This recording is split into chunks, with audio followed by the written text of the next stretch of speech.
everyone. Good morning. Just let me know in the chat if you cannot hear me. I hope it's not too echoey. Good morning, everyone, or good afternoon, depending on where you are.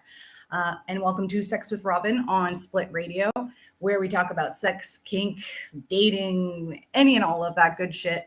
I'm currently located at home in my office. On the traditional, ancestral, and unceded territories of the Coast Salish and Musqueam Indigenous tribes. Remember, unceded means that there were no heavy quotes on this, treaties, I'm putting air quotes on if you can't see me, or, agreements, because, it's all stolen, but this is extra stolen land. Pretty much anything past the mountains where I am, totally unceded.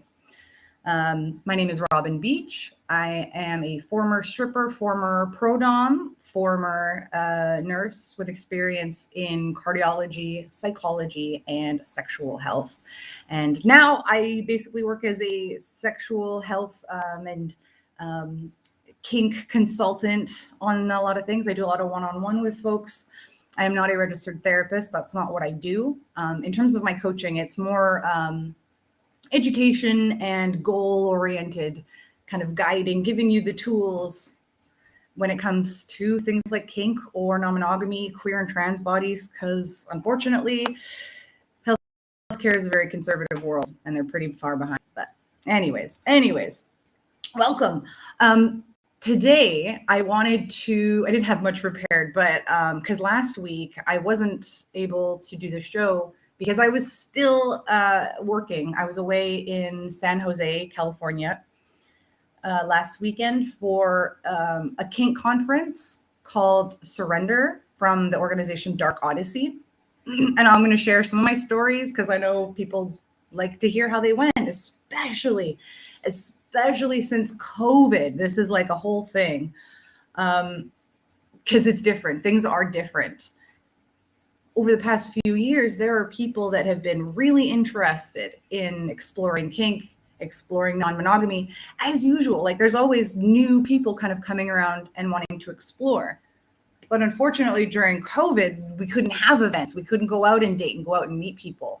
And so there's this big kind of time gap without events. And so now what normally would have been, the normal yearly kind of accumulation of new folks within these scenes, it's like a whole bunch of them that have been just waiting to get in there.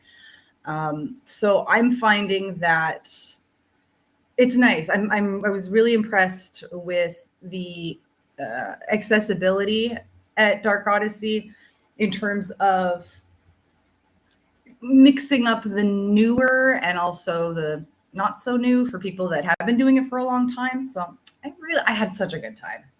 I've also never been to a con that had 3 parties, like a Friday party, a Saturday party, and a Sunday night party. Am I the only one that's never seen that before? Like most cons, I've always seen like a Friday night party and a Saturday night party. And sometimes on Sunday, there might be like an after party that's being hosted somewhere else. Like it's an unofficial after party that is somewhere else where people just gather. I've never seen a kink con have a third party on Sunday. I'm all for it. I just wasn't expecting it. I've never seen it. Let me know what you think. I think some people might be like, no, I'm too tired. And I was tired, but it's fun to have another night. Especially because I was still not flying home until Monday. That's why I couldn't do the show. But here I am now. My hair's a bit of a disaster, but I'm getting a haircut tomorrow. So woo-woo. There's also talk about like Mandy's show. I know she's been discussing moving her slot to a different time because Monday mornings are proving to be really difficult for her. Remember, she actually is working like I want to say quote unquote normal job in terms of like hours, the 9 to 5 kind of job. And she's taken her lunch break to do the show. So it's been great. And I don't know how she does it, but we're talking, I think people were suggesting Sunday nights, but now I want to know what she's going to call her show. Mandy, what are you going to call your show? The Many Loves Lunch Hour at Night. The many loves late night. Uh-oh, you might get sued for late night stuff. You can't say the late night show or the many loves late hour. I kind of like the many loves lunch hour at night. That sounds fun. Mandy, what are you going to do? Tell me. I know you're watching. Throw it in the comments. Because that's a cool idea. Because anyways. One of the things I was thinking about in terms of the show today was I get a lot of questions. I love questions. That's literally my job, is to answer questions and help be somebody that can be a safe person for people to go to. That's a lot of my goals. I want people to be able to come to me and ask a question and know that I'm not going to judge them or shame them. And I will give them, you ask me a question, you're going to get the answer. And my mom always warned people about that. If you ask Robin a question, she will answer you. Are you prepared to hear the answer? Anyways, so during a con, when I'm out and about, when I'm out and about, and I get a lot of, so I kind of wanted to cover some FAQs because I get a lot of the same questions, and I got a lot of great questions this last weekend. So I kind of wanted to just offer them up as FAQs and throw your questions if you have any, random, doesn't matter what it is. Oh, here we go. Mandy, what does she say? Many loves mass if I choose Sunday night. I like that. That's fun. That is great. I knew you were watching.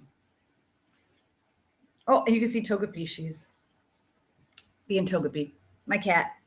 So there's a bunch of questions that I got throughout the weekend that I thought would be really great to kind of just go over. And if you have any questions, please throw them in. One question I got, actually, this is more of a big one, but I'm just going to say it. I'm just going to say, oot in a boot. I was out and about. Yeah. Okay. This one wasn't when I was out and about. This one was actually in the workshop. I was doing I believe it was my pain processing class. If you're ever interested, my pain processing workshop is more oriented towards the hormones and the endorphins, all the biochemistry that's going on in our body, how blood flow works based on states of mind. And yeah, it's all about the pain and how it works in our body. So someone had asked this little hand comes up, and I said, yeah, what's up? And they said, I'm a masochist, but only a little bit of a masochist, and my partner is a heavy sadist. This was their question. How do I take more for my sadist? How do I become a better masochist? How can I take more pain? And I at that moment, I was like, you know what, audience, people that are here, give me a second. Pardon me. I have to deal with this. And I went off into the crowd towards this person. And I was like, can I give you a hug? And they were like, yes. Gave them a hug, legit. Because this is where my brain goes when someone says something like that. How can I be more of a masochist for my sadist partner? How can I take more for him? And after hugging, I kind of backed away, and I was like, I'm looking at you but I am backing away and saying this out loud because I want everyone else to hear this, but I am talking to you. You're enough. All right. It breaks my heart when people think, oh, I want to be enough of a masochist, or I'm not kinky enough, or I'm not. You're enough. I am a sadist. Okay. And as a sadist, I don't give a shit what it takes to get you to the space that we've both agreed we want you at. Whether that's a lot of work for me, or if it's not a lot, if anything, that's less work for me. I don't care if we're doing less stuff in order to get you to where you need to go. I don't give a shit. It's not about being able to take more for the top. Fuck that. you're enough of a masochist. It pisses me off and it breaks my heart when people say to me, oh, like I've seen you play and you seem like someone I really want to play with and I'm interested in you, but I'm not that kinky or I'm not that heavy of a masochist. I'm like, first of all, every time I play isn't going to be the same, even if it's with the same person, but it's not. Every person every day is different. And yeah, at an event, I'm more likely, especially if I'm presenting, I'm way more likely to do a more extravagant, theatrical kind of scene. That's kind of what people often like to see at big events. And yeah, we have a bit of ego. When I say we, I mean me. But so yeah, sometimes you do want to kind of show off when you're traveling, and when you're presenting, they do want you to play. People respond well when you go to the dungeons and play and make a big scene. And that's great. It's not going to be like that every time. I don't have to play like that or have sex like that every single time. And it breaks my heart if people think they're not enough.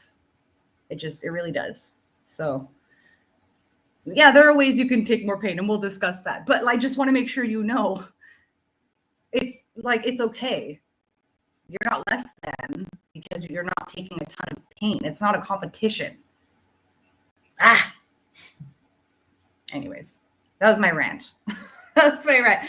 And yeah, I got a lot of nice messages from people that were attending that was like, thank you for saying that. And I needed to hear that. And I was like, oh, that's good. I'm glad. I wanted people to hear that shit because it really bothers me when it's like they internalize things and think they're not enough. You're enough. You don't have to be the super heavy masochist or super heavy sadist. It's not a competition. Whew. I get smoke after that. So starting heavy with the FAQs, apparently. I've gotten questions about, what else did I get questions about? I've had questions that weekend about, a lot about negotiation, actually. And I think that was because not only did I do a negotiation class at that weekend, but there was a lot of newer people, which is why I'm glad that we did the negotiation class. Because there was a lot of people that were like, one of the questions was kind of, I don't know where to start. And I had a really great conversation with somebody who, what's it called? Those kinds of charts that are essentially something a tree where you have like the box, yes or no, and and then it separates off into other boxes and splits off and turns into like literally a tree, not a literal tree. And I'm actually going to try making that because when I negotiate, it's not like, here's your list of questions that you ask, because depending on their answer, you might want to address that answer and ask more questions, like follow-up questions. So I'm going to try to make some kind of negotiation tree, and it sounds really daunting, but I'm going to try a flow chart. See, people that work in like office jobs and stuff probably know this. I don't. I can kind of use Excel, maybe a little. That's it. But I can type. Thank you. A flow chart. Okay, so I'm going to actually try making a flow chart in terms of like negotiating a scene, and it's going to be rabbit holes, and I'm actually kind of excited about it. So I'm going to try doing that. Maybe I'll play around with it today and get your feedback on that. In terms of, and I actually get this question a lot. What if someone asks me a question about kink and I don't know the answer? Like, for example, a normal baseline question I think is important to ask in any kind of negotiation. Is this sexual for you? Because not all BDSM is sexual. There are a lot of people that like playing and don't want to have sex or do any kind of sexual thing. And some people, it is very sexual. It kind of depends on some people. So for me, I'm like, it's pretty sexual for me, but I can play without it being sexual and enjoy myself. So it can be both for me, but I typically like it to be sexual, but I'm okay if it's not. But I ask. And they're like, what if the answer is, I don't know if pain is sexual for me? And I said, that is a completely valid answer. I don't know is a valid answer. So here you go. That's another FAQ. What if you don't know the answer? What if you don't know if you have any triggers? What if you don't know if you have a heart condition? See your doctor regularly. But yeah, I don't know is a valid answer. I still want that information. I really want that information. If you don't know how you respond to pain, then I'm going to take it real easy and I'm going to maybe try dabbling in little bits of different types of pain and gauge your reactions and we can explore together. I don't know is a valid answer. There you are. I need some tea.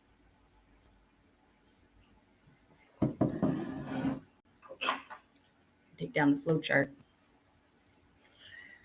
Yeah.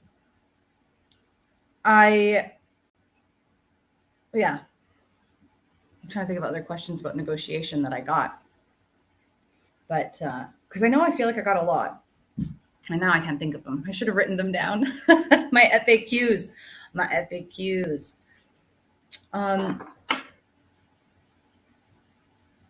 I did.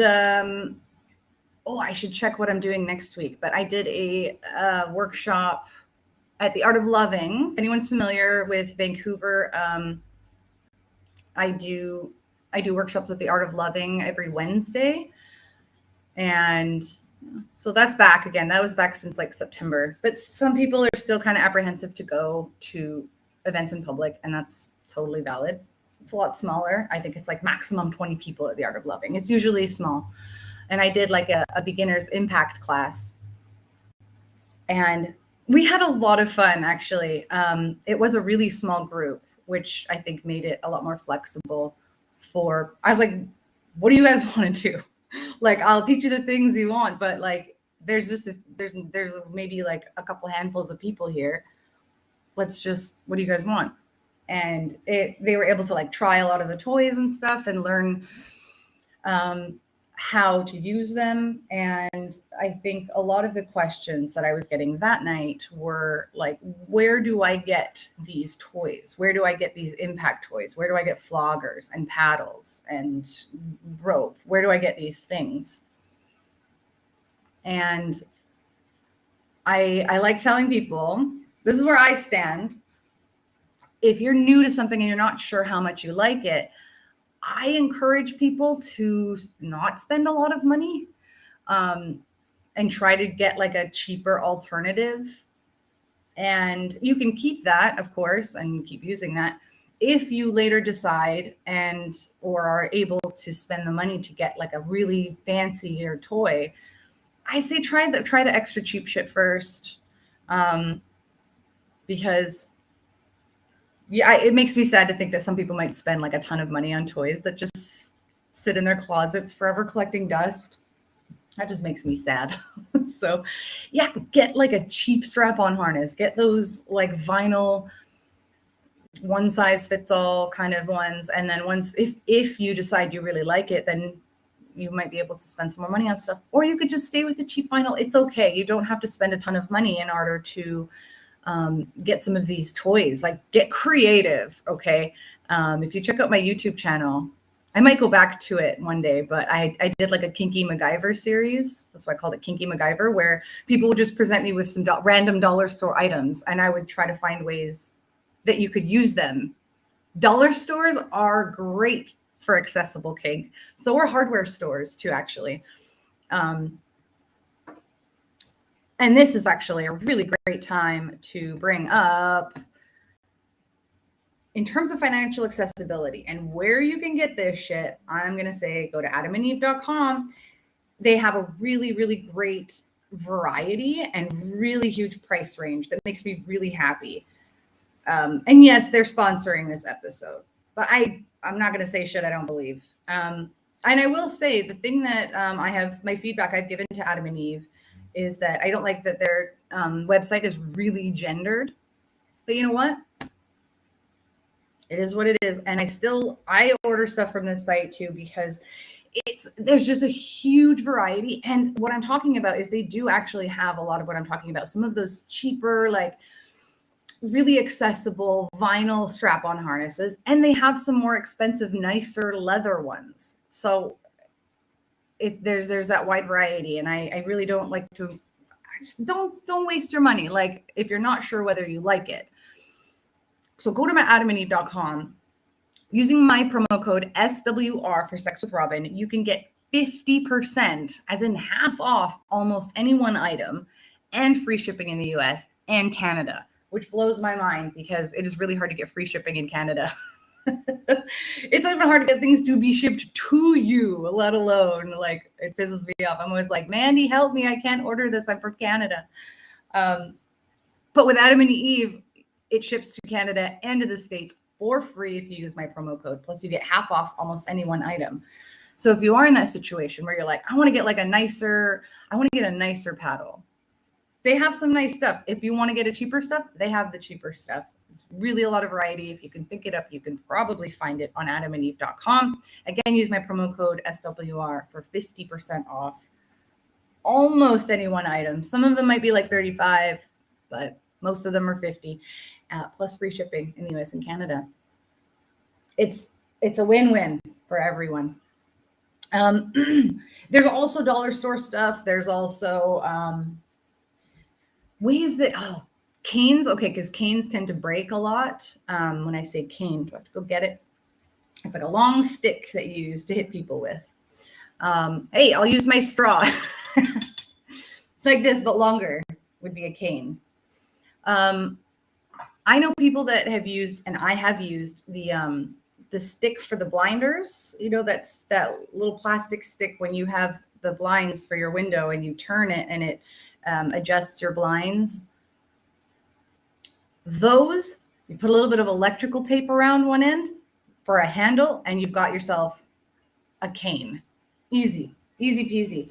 I've also seen, I knew somebody that worked at like a musical instrument store, and they had the violin bows, a ton of them in the back that had to get thrown out due to having cracks in them or what have you, if it got chipped or something. And so they would all just be going to the garbage, these beautiful violin bows that had virtually almost nothing wrong with them. You just wrap electrical tape. Electrical tape is a really good tip. You wrap electrical tape around something and you've got a solid handle. You wrap electrical tape around it, around one end, and you've got yourself not just a cane, but a cane made from a legitimate violin bow. There's a lot of musical nerds that are going to get off on that. And there you go, easy cane. Canes can break easily. So I do like having a lot of different kinds of canes that didn't cost me a lot of money because they do break. Paddles, oh my goodness. Go to your kitchen. Go to your kitchen. Right now, I'm going to go to my kitchen. I'm going to grab a couple things. I'm got my pajama pants on right now. Go to the kitchen. What do I got here? Go to my kitchen.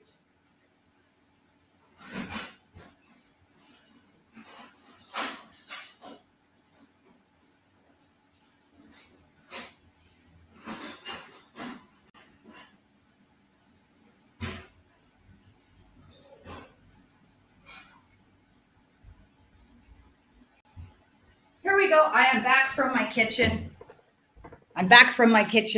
I just ran to my kitchen and grabbed some random shit. All of these you could totally play with. Spatulas are a really common one. Keep in mind with a spatula, if there are holes in it, it's going to be a lot stingier. When we do impact play, we talk about thuddy versus stingy. And so stingy is going to be a lot more slappier, like on the surface, because the air is passing through and allows it to go faster. Thuddy is going to have more of like an oomph, a deeper, thuddy kind of feel to it. This will be stingy as fuck. And you can put in the dishwasher, totally clean. Wooden spoons are great. Wooden spoons are really great. What is this? I think this is, I don't even know what half the shit in my kitchen is for. For spreading icing, I guess. That's what I would use it for. This would be a lot of fun. Super mean. It would be very slappy. It's also very cold, so it'd be very stingy as well. There you go. Silicone's great because, of course, you can boil it, so you can disinfect it. You can use spoons for all kinds of stuff. Actually, this is one of the more scraper ones for baking. I use this one. Actually, I use this one a lot in the kitchen when I'm scraping around a bowl. And check this shit out. It's like a bigger, I wouldn't call it a spatula. It's more like a scooper. It's flat. I use it for, like quesadillas. I know it's quesadilla. I'm just being white. So Yeah, just keep that underneath. You flip it over. Super easy. Super easy. This would be very, very slappy. It doesn't have the holes in it, so you could experiment legit with what these feel like with holes and without. And just a quick trip to the kitchen. You don't have to spend a ton of money. Just make sure you wash them when you're done. Or don't eat the pancakes. What do we have? We got another comment here that says, gal, paint stirrer. That's a wicked idea. Easy peasy. Stuff that you could find around the house, stuff that you could easily find at a dollar store. Done. Even things like, I saw someone make a flogger out of shoelaces. And it was really nice, actually. Like, you can tell that it wasn't just quickly tied together in a minute. This person definitely put a little bit of effort into making it nice. But damn, it was really cool because it was the kind of shoelaces that had those little plastic tips. Damn, that was a brutal flogger. It was really cool and it was painful and I want one. I just need to go out and buy a bunch of shoelaces. Or Brandon's going to get up later and all of the shoelaces in that will be taken out of all the shoes in the house. Where are all of the shoelaces? Why are all of these shoes missing? Oh my goodness. And another comment here. 8-bit Nintendo controller. Oh. I had something great and I don't want to run off and go get it. I came with our Nintendo Switch, okay? It's supposed to be like an armband, I think. Like it's basically like just an elastic kind of band and it has a little pouch on it for your controller. I think it's designed to go like around your arm or something like that. You know what? As soon as we opened the Nintendo Switch, I was like, I'm taking this. And I took it. This is mine. I know you're all not going to use it. I'm using it. And you know what I use it for? It fits one of my knives, my folding knives, really well. And I actually wear it on my thigh because it's quite stretchy, right? So, and I put it around my thigh like it's a garter belt kind of thing. And I used it during my knife play class. So I was wearing like a skirt and I just like hoisted up my skirt and grabbed my knife out of what looks like this garter belt. And people were like, whoa, that's cool. Where'd you get that? And I was like, this is from the Nintendo Switch. It came with it and it fits my little pocket knife perfectly. And I thought it was really hot and fun. Legit, that's from a Nintendo Switch. So, another comment here. That's so badass. Is that Sean? Hi. Thank you. Yeah, sometimes you just got to use your imagination. And I just saw it and I bet my knife would fit perfectly in there. And that fits around my leg. So yeah, more that was a bigger FAQ, but like legit, there's all kinds of things around the house that you can find and use or put together. Dollar stores are great. Hardware stores are great. I love zap straps or zip ties, cable ties, whatever you call them. I haven't heard any Americans call them zap straps. That might be a Canadian thing. I don't know. Those are great. Those are usually really cheap, easy bondage. Super fun too. I'm trying to think of other questions that I got over the weekend. I got a lot of questions about negotiation, and I'm trying to remember more of the questions I got on negotiation. Here's one, more of a tip. Because someone had asked me, it was during the negotiation class, someone had asked me about, I'm trying to remember how it was phrased. And I was surprised to be asked this question because I'm white. So I'm going to preface this with I'm white. That's a lot of privilege. But someone had asked how to basically spot or deter somebody for playing with them in a way that fetishized their race. So again, this was POC asking me a question about like, how do I avoid fetishization in negotiation? How do I weed that out, basically? And I was like, remember, I'm white, so I don't know what that's like. But here's what I've heard other POC folks say, and it's actually a part that I've put into my negotiation now, and it's because it's not necessarily about race. Ask them during negotiation, and this is a great way to start things, why do you want to play with me? And I've heard several POC folks say that they use that phrase because if the answer has to do with their race and they're not interested in race play, because that is a thing, and they're like, I'm not interested in that. I really don't want people playing with me due to my race or like to fetishize my race or my skin color. And so that's a good question to ask somebody. Why do you want to play with me? And the responses in that can be really helpful because again, like, it's not just about race. I know somebody who asks that question now because she's like mid-30s like me, and she could pass for 14, 15 easily. And so she's used that question, why do you want to play with me? And she's gotten the response, well, because you look really, really young.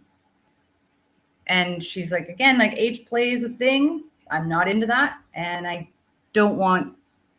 she was like, I'm not interested. So that's a really good way of kind of weeding out stuff. What's a good answer to that? Why do you want to play with me? I asked that question last weekend when somebody asked to play with me. I said, why do you want to play with me? And she said, well, see, now I got to talk about myself. This is what she said. She said, she's like, I am really wanting to have sex with somebody like on the femme side of the spectrum. I want to have sex with a femme. I have had experience having sex with femmes. It's just been a while and I miss it. I also want somebody who is to be a lot more dominant. And she said, I find you intimidating and kind of butchy, and I'm into that. I want to have like some fun, butchy, intimidating play. I was like, thank you. I'm not always like super butchy feeling, but I can be really dominant, and I can do the like fun, dominant, angry butch if you want, because I'm down. And she was like, yeah, let's do it. And we had so much fun. It was great. So yeah, asking, why do you want to play with me? It's a nice way to feel good about yourself sometimes if they have a really good answer like that. I don't usually want people to be intimidated by me, but in this scenario, I was quite happy that she was intimidated by me because that was the dynamic we were both kind of going for. So that's a good negotiation question. I would like people to take with them is, why do you want to play with me?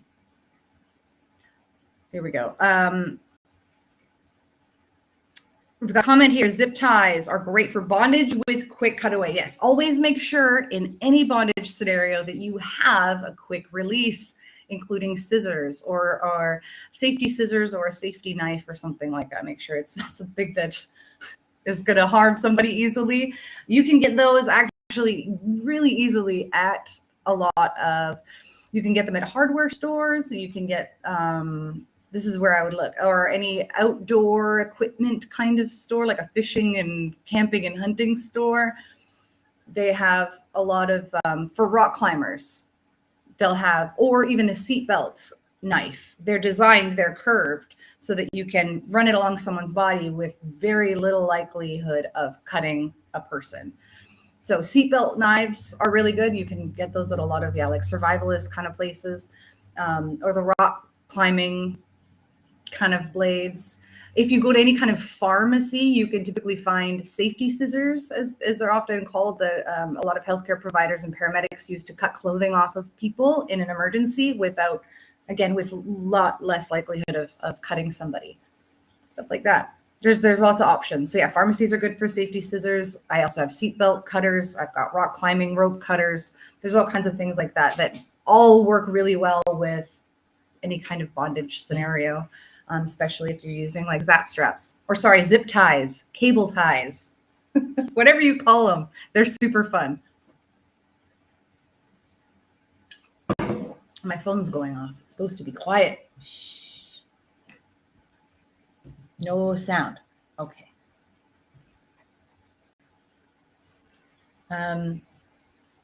I've had questions. Oh, I got questions about cleaning your, I got questions both on cleaning your flogger, and I got questions about cleaning your rope.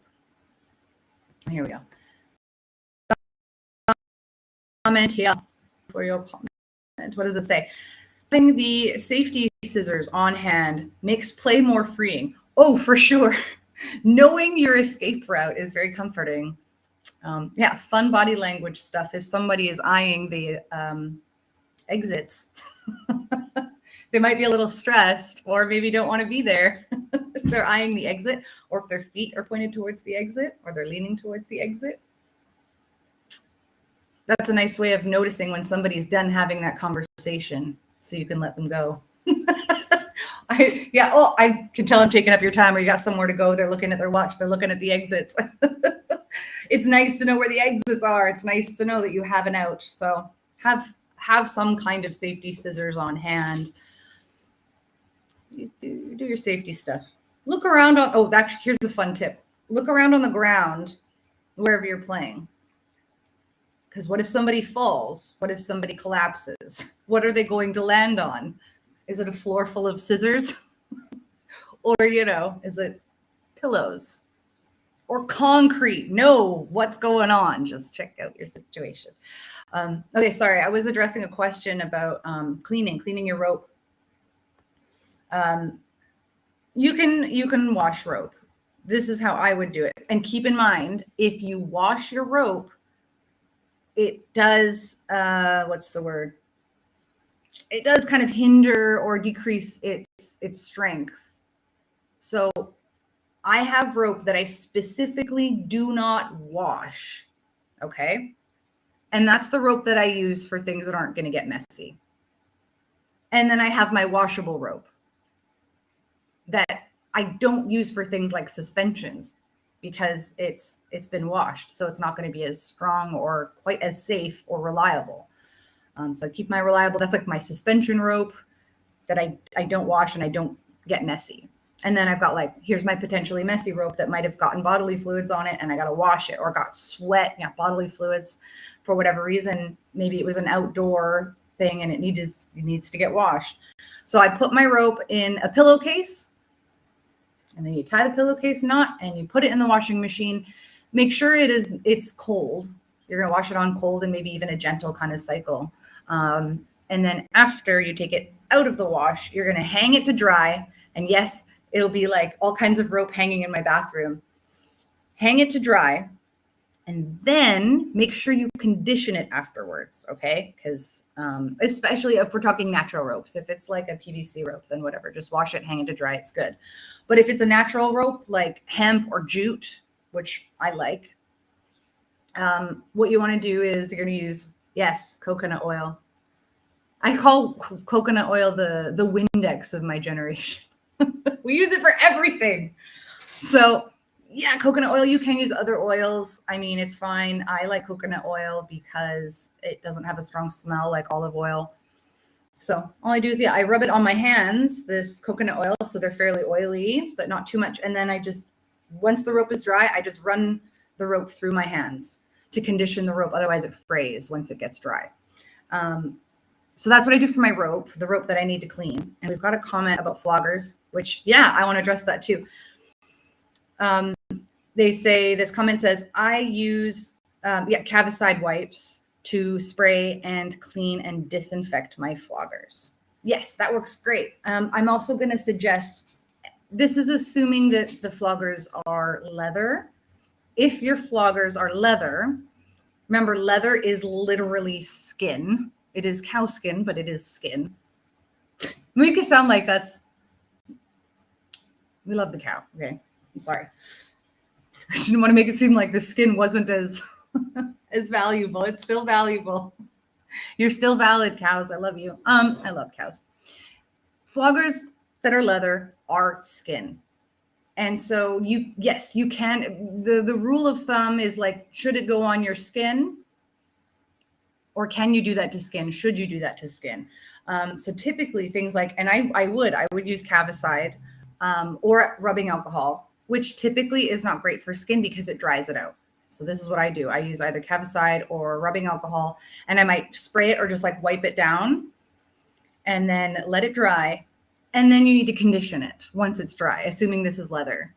So coconut oil works. You can use, grapeseed oil, olive oil, but I like coconut oil because I do like the smell better than other oils. And I find it to be a very light oil. So I use coconut oil. I rub it on my hands first because I don't want to soak it, right? So I'm just kind of rubbing it on my hands.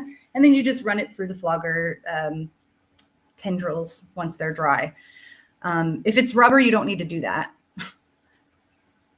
I'm trying to think of other flogger materials. I mean, obviously, if it's shoelace flogger, you can just throw it in the wash.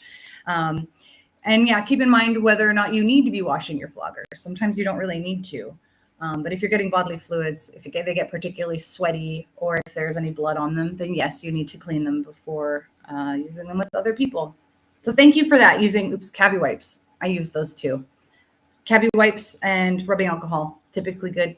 But again, remember, if it's leather or if it's like a natural rope, like jute or hemp, you're going to need to condition it so it doesn't crack or fray or get damaged like that. You want to take care of your stuff. And somebody's home. He just came home. Hi. I'm live streaming right now. How you doing? Hi. Brandon says hi. Where were you? I was at Dr. Killick's. Oh, right. You went to the doctor's. Okay, you don't need to share that information with the general public. Oh, so yeah, at the doctor. Go see your doctor. You need to do that sometimes. You need to do that sometimes, and it is a pain in the ass. I don't like seeing, it's making an appointment with your family doctor is like such a pain. Although I feel like that's a very privileged thing to say, because for me, it's just time management. Whereas a lot of our American loved ones have to pay for that shit, which is really fucking stupid. Don't get me started. Don't get me started. It's nauseating. Mandy says, hey, Brandon. Oh, hi. Oh, hi. Hey, real quick, because we are going to be finishing up soon. Because I was talking about my weekend a little bit and frequently asked questions, because I got a lot of, questions over the weekend. What do people ask you? I'm going to guess most people ask you about like non-monogamy stuff. No one asks me anything because I'm not a presenter. You are a well-known, reliable person with a good reputation in the community. You were part of organizing MBK. You were on the board for what, 12 years or something? Yeah, but I was a behind the scenes kind of guy. He's a behind the scenes kind of guy. I did equipment and stuff like that. I had taught like one class in like 10 years. It was on polyamory. It was on polyamory. But I'm not the presentery type. I know you're not. Mm-hmm. What about setup? What about people that are interested in doing setup? Because I got to meet a lot of the setup folks last weekend. Don't do it. What about it? Like if people are interested in volunteering. I mean, what should you know? What events do you like to go to? And you contact like the people that run them and see if you can volunteer. They are always looking for more volunteers. Always looking for volunteers. And it's a good way to meet people in the scene. It's a good way to meet people in the scene. It's a good way to like have a job. Like as an introvert myself, having a job at the event gave me like a really good reason to be there, because like I can't just not show up because I have a job to do. But also like, if you're feeling awkward or whatever, you can just be like, I'm gonna go do my job over here. You have an out. Use it as an out or whatever. Not necessarily because you want to get away from not because you don't want to talk to the person, but because like sometimes you just feel like a conversation's over and you don't know how to excuse yourself politely. Yeah. Like, I'm bad at that. I was actually just mentioning, like, if you see someone looking at the exits or their watch or leaning towards the exit, that's the guy. That's the guy you watch for that. Because he's not gonna know how to end a conversation. And be like, oh, well, I'll let you go. And they're like, okay, run off. Thank you. We've got a comment here. You're like on the floor. Same, volunteering instantly makes you more comfortable. Yeah. Having a job is good. Having a job to do for a lot of people is good. And if you're not doing setup equipment, like that's not something I could or should be doing now with There's my lots of body. other things to But there's volunteer with. tons of things. Like you could do front desk is a really good way. Like bringing people in or like having the list or taking tickets or whatever is a really great way to meet people. You're literally getting face to face with everyone. Yeah, some places have like snack bars or whatever that they deal with. Snack bars, yeah. I always love, and Sarah still calls me because I'm not on the board anymore.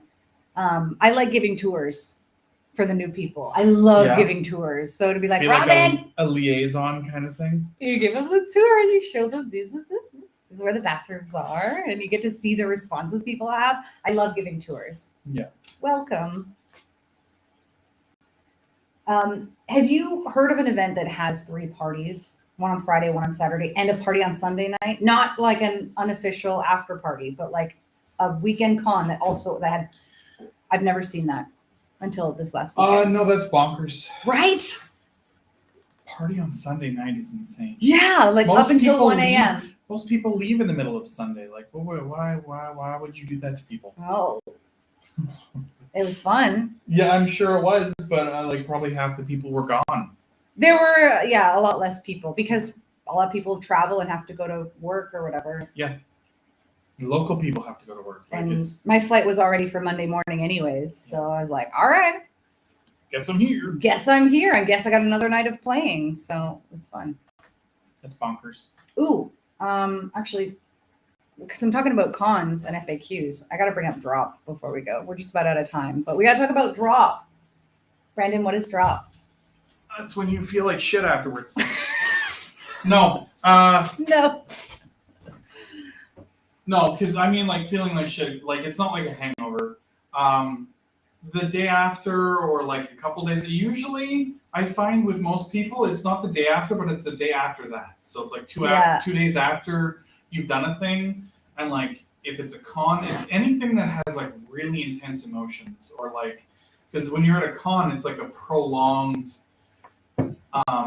immersion in the scene, whatever it is, right? So it's really intense, and you're like outside of like basically normal reality. You're in your own little pocket dimension. You're in an altered state of mind from Yeah. all your hormones and endorphins. So when you come back to the real world, you drop, just like if you had like an intense BDSM scene or whatever, right? Like your body has to basically restructure your hormones and stuff and level everything out so that you can go back to being a normal person in our shitty capitalist world. So someone just got home from work. Yeah.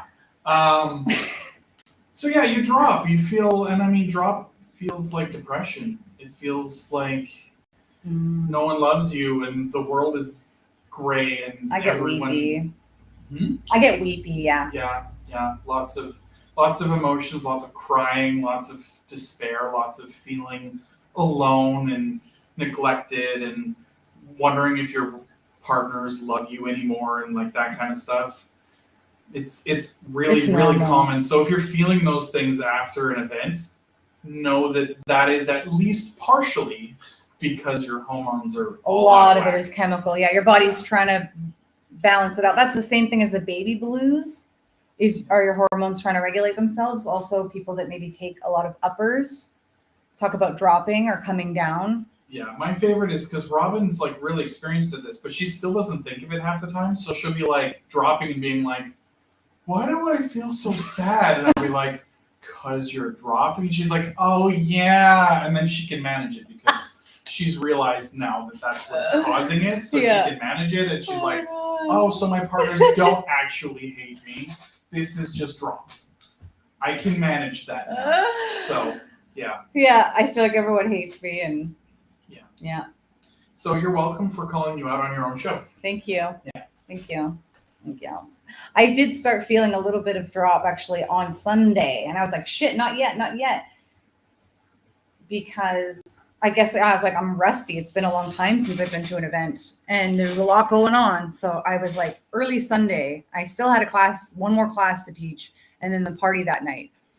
And whenever, of course, I'm gone, I'm doing video chats with my kids all the time and calling them, and they're calling me a lot. Especially, that's a bit of another tangent, but they don't really remember me traveling a lot before COVID because they're young enough that they don't remember a lot before COVID, which is a total fucking trip. But anyways, and I'm like, I used to travel all the time, and they're like kind of struggling a little bit. So I made sure to call them extra. So it's Sunday and I'm FaceTiming, and my youngest is reading and when I call, he's, reading a story that he got from the library at school. And I was like, he asked, he's like, you want me to read it to you? And I'm like, yes, please. And if I could feel it. And I'm like, no, not yet. And as soon as he starts reading, it's just bawling, trying so hard to hold it together. And my youngest, my 7-year-old, is like, Mommy, why are you crying? Are you sad? And I'm like, I mean, I am sad because I miss you, but I'm so happy that you're reading this story to me. And I just love you so much. Really droppy. I was like, shit. So I had a good cry, and I could see the look Brandon's giving me, on the video chat. And I'm just like, love you. Yes, I am dropping a little bit. So what I did, because I'm like, I'm not done yet. I still have weekend left and I still have work to do. What I did was I basically hid in my hotel room for a couple hours. I ordered some food and just tried to rest. And I watched some lighthearted stuff that would help me feel better on TV just for a couple hours, took a shower, and I felt a lot better. I was still tired, but having that break was really important. And then I was able to get up and play, and I had a great Sunday night. And then really, really dropped when I got back, after I got back. But I'm okay, because Brandon is really good at pointing out when I'm when I'm getting to that point, dropping. Anyways, thank you so much for joining me today. If you have any FAQs or just a question in general about any cons or any just FAQs on Kink, like people just, come up to me this weekend and ask me questions. And I love questions, because I don't want to, as I say, when I'm like presenting, I don't want to stand up there and be like, here's all of my knowledge. It's like, no, we're here to talk. I don't want to just stand up here and tell you how things are, because I don't know everything. I don't ever want to claim that I know everything. I have experience and some knowledge, but if we get together and discuss it, that's what I want. When I'm up presenting, I want people, I'm like, raise your hand if you have something to add. If you have a question, if you want to challenge me on some of this stuff or like correct me, please do. I'm here to learn too. And the more we all get together and share our knowledge and share our experiences, we're all going to do better, right? That just sounds really, really obvious to me. Sharing our knowledge and skills. I've got a comment here before I call it. Let's say I care for con drop. I make sure I eat well and sleep. I connect with folks over video chat. That is really great. And those are good things to do. Lots of water, lots of food, lots of rest, and connect and reach out if you need to. I always want like salad after I drop. Like I want a big bowl of just all of the fucking vegetables that are crunchy and cold. I just crave it, probably because my body needs it. And I just eat a giant salad. I did that. I ordered, it was like DoorDash from Safeway, but it was huge. It was a giant salad. And I was just, and then on, I don't remember what day, but it was a couple days after the con that I, was speaking to people that I played with, and I keep trying to reach out and be like, hey, check in on how you're doing. Had some really great phone conversations, and it's nice. It's nice to do that. Yeah. What do you crave? What are you cropping? I love this. A comment here says, I crave eggs. Yeah. I tend to crave steak and eggs during my cycle. Give me that iron. But I don't have a uterus anymore. I'm still waiting for my next cycle. But yeah, steak and eggs. Oh yeah, that's a good time. All those omega-3s and that protein and the iron. That sounds wonderful. Yeah. Anyways, thanks everyone for watching. Let me know, what do you crave? How do you take care of yourself during con drop? And do you have any questions about this? Let me know. Throw it in the comments and I'll be right there. And I love you all. I will see you next Monday, 10 a.m. PST, 1 p.m. EST, every Monday, live on Sex with Robin Split Radio. And please don't forget, if your family doesn't love you or support you for who you are. I am your family now. Love y'all. Bye. Butt plugs, dildos, polyam. The loose smith is a total